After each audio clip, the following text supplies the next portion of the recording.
তখন আমি গ্যাস নিয়েছিলাম আমার বউয়ের নামে। তখন একটি নতুন সিলিন্ডার দিয়েছিলাম, বুঝলি তো?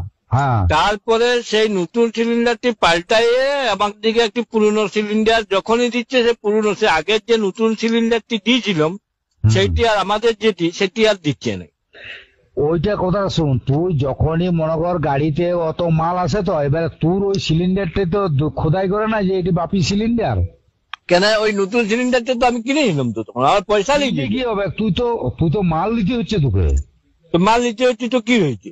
না, তোর ওইটাই পাবি, কোনো গ্যারান্টি আছে নাকি? এটা দোকানের কোনো জিনিস বটে কি যে তুই পাবি? ওইটা পাবি নাই। তোর তো সিলিন্ডার মনে কর গোডাউনে আসছে, আবার ইয়াতে আসছে। আমি আমার যে পুরনো মোটর সাইকেলটা ছিল, আমি তেল ভরতে গেলে আমাকে পাল্টায় অন্য মোটর সাইকেল দিয়ে দিবে। খুব টাটায় বাইন্ধে দেবো, চল চল চল। আরে পালাজি কোথায়? বুড়হাই যাইতে পারি, ইমিউনিটি পাওয়ার আছে রে, চলে আয়। ভ্যাকসিন লিয়ে আছে রে, অত আসানি সে হিলাইতে লারবি।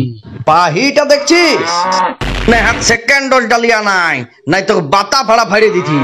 কাম হেয়ার, পালাছিস কোথায়? কাটাপ্পার বাবা বুড়ি রে, হিলাইতে লারবি, চলে আয়।